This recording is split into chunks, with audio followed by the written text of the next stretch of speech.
हमारा एक चैप्टर तो कंप्लीट हो चुका है, Indian economy on the eve of independence. अब इसी चैप्टर के ऊपर मैं कुछ एमसीक्यू लेकर आया हूं। अब अपनी नॉलेज को आप टेस्ट करें कि आपको कितने एमसीक्यू इसमें से आते हैं। चलिए एमसीक्यू को स्टार्ट करते हैं। जो हमारे सामने पहला क्वेश्चन आता है उसका नाम है जीडीपी स्टैंड्स फॉर, यानी कि जीडीपी का मतलब क्या होता है। और इसके ऑप्शन हैं A grand domestic product, B gross double purchase, C gross domestic product, C D gross domestic purchase. जल्दी से अपना आंसर बता दीजिए। जिसको ये आंसर आता है जल्दी से कमेंट में लिख दीजिए, क्वेश्चन को लाइक कर दीजिए अगर आपको पसंद आता है तो। और इसका आंसर है ग्रॉस डोमेस्टिक प्रोडक्ट, यानी कि सी इसका करेक्ट आंसर है, क्योंकि जो जीडीपी होती है उसकी फुल फॉर्म क्या होती है, ग्रॉस डोमेस्टिक प्रोडक्ट। अगला क्वेश्चन आता है which goods which are exported during colonial period, यानी कि कॉलोनियल पीरियड के दौरान हम किस टाइप के गुड्स को एक्सपोर्ट करते थे। इसके ऑप्शन है A agriculture, B cotton, C silk, D all of this. बहुत ढंग से सोचना है यार, क्योंकि उस समय हम क्या करते थे, प्राइमरी गुड्स के एक्सपोर्ट करते थे। तो ढंग से सोचो इसका आंसर क्या है। अगर जिसको आंसर आता है वो जल्दी से कमेंट में भी कर सकता है। और इसका आंसर क्या है, D all of the above, क्योंकि ऑल ऑफ दीज यानी कि हम उस समय सारे गुड्स को, एग्रीकल्चर बेस्ड गुड्स को हम क्या करते थे, एक्सपोर्ट करते थे, जो होते थे हमारे कॉटन, सिल्क, जूट एक्सेट्रा। एक और क्वेश्चन आता है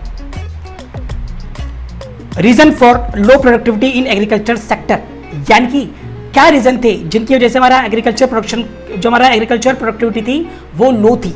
इसके ऑप्शंस हैं A HIV seeds, B improved irrigation system, C low level of technology, या डी ऑल ऑफ दीज। ढंग से सोचना है इसका आंसर, बहुत ढंग से, क्योंकि ये भी चीज ध्यान रखनी कि उस समय क्या क्या चीज हमारे पास अवेलेबल थी और क्या नहीं थी।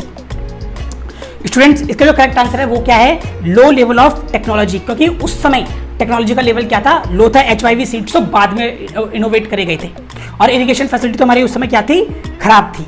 चलिए अगला क्वेश्चन आता है, वो है identify the industry which work under the public sector during colonial period, यानी कि कॉलोनियल पीरियड के दौरान कौन कौन सी इंडस्ट्री जो थी वो क्या थी, कॉलोनियल गवर्नमेंट के अंडर थी। कौन कौन सी पब्लिक सेक्टर यूनिट्स इसके अंडर थी, कॉलोनियल गवर्नमेंट के अंदर थी। इसके ऑप्शन है A animation, B railway, C IT, D all of these. ढंग से सोचना है, ढंग से ध्यान देना कि एनिमेशन कब आया था, आईटी कब आया था। ढंग से इसका आंसर सोच कर देखना। जिसको आंसर आता है वो जल्दी से क्या करते, कमेंट करते। और इसका आंसर है बी रेलवे, क्योंकि उस समय क्या थी, रेलवे इंडस्ट्री थी, एनिमेशन तो थी नहीं, आईटी तो थी नहीं। एनिमेशन आईटी तो बाद में डेवलप करी गई है। अगला क्वेश्चन है टिस्को वाज इनकॉर्पोरेटेड इन, यानी कि जो टिस्को है, टिस्को की इनकॉर्पोरेशन किस ईयर में हुई थी। इसके ऑप्शन है ए 1907, बी 1989, सी 1970, डी 1986। ढंग से सोचना है, ढंग से, क्योंकि टिस्को जो थी वो क्या हुई थी, इंडिपेंडेंस से पहले फॉर्म हुई थी, इसलिए इसका ऑप्शन क्या होगा, ढंग से सोचना है। इसका ऑप्शन है ए 1907, यानी कि 26 अगस्त 1907 को 1907 को हमारी टिस्को का क्या हुआ था, फॉर्मेशन हुआ था। अगला क्वेश्चन है capital good industry are those, यानी कि कैपिटल गुड इंडस्ट्री में हम किस इंडस्ट्री को इंक्लूड करेंगे। इसमें से ऑप्शन जो आएंगे A which can produce machine tool, B which can produce consumer goods, C both, या डी नन।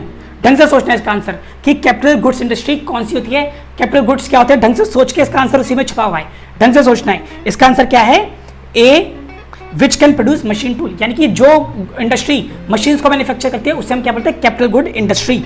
अगला क्वेश्चन है, ढंग से देखना है Which of the following economics estimated per capita income during colonial period, नहीं colonial period में किसने per capita income को क्या करा था, फाइंड आउट करा था। इसका ऑप्शन है ए दादा भाई नरोजी, बी विलियम्स डिग्बी, सी फिनले शिरास, या डी ऑल ऑफ दिस। ढंग से सोचना है, उस समय कौन कौन से क्या थे इकोनॉमिक्स थे, वही इसके आंसर में आपको पता चल जाएगा।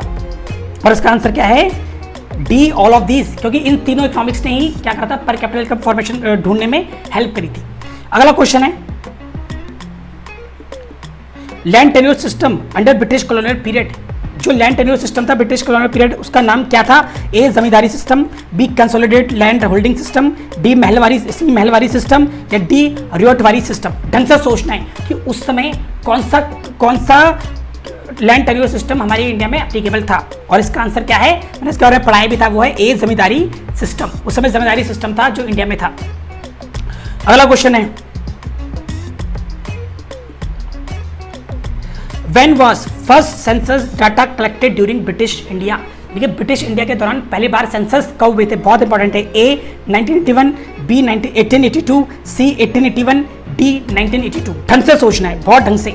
इसका आंसर में आपको इसका एक हिंट है कि 1900 से पहले ये हुआ था, तो यानी कि इसका आंसर क्या होगा, सी 1881, सी 1881 इसका ही क्या है करेक्ट आंसर है। इसको आप क्या करना इंपॉर्टेंट में रिकॉर्ड कर दो, पहली बार सेंसस कब हुए थे 1881 में हुए थे। अगला क्वेश्चन क्या है, which year regarded as year of great divide. मैंने इसके बारे में आपको पढ़ाया वीडियो में कि ईयर ऑफ ग्रेट डिवाइड कौन सा था। इसका ऑप्शन है ए 1941, बी 1921, सी 1931, डी 1911। जो भी जिसको भी आंसर आता है जल्दी से कमेंट कर दो, लाइक करो और वीडियो पसंद आती है तो। और इसका आंसर क्या है जल्दी से, टाइम अप हो रहा है, 3, 2, 1। ये रहा इसका आंसर, वो क्या है 1921, यानी कि पहली बार जो ईयर ऑफ ग्रेट डिवाइड है कौन सा है 1921 है। चलिए अगला क्वेश्चन आता है, वो है life expectancy during colonial period was, कि कॉलोनियल पीरियड के दौरान लाइफ एक्सपेक्टेंसी क्या थी। ए 32 ईयर्स, बी 30 ईयर्स, सी 63 ईयर्स, डी 65।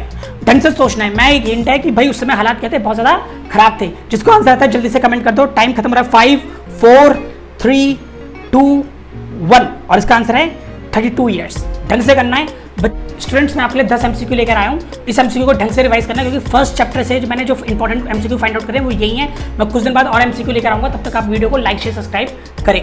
चलिए फ्रेंड्स, मिलता हूँ मैं नेक्स्ट वीडियो में, तब तक आप अच्छे से प्रैक्टिस करो। मैं नेक्स्ट वीडियो लेकर आऊँगा, वो होगी सेकंड चैप्टर की। तब तक ले गुड बाय।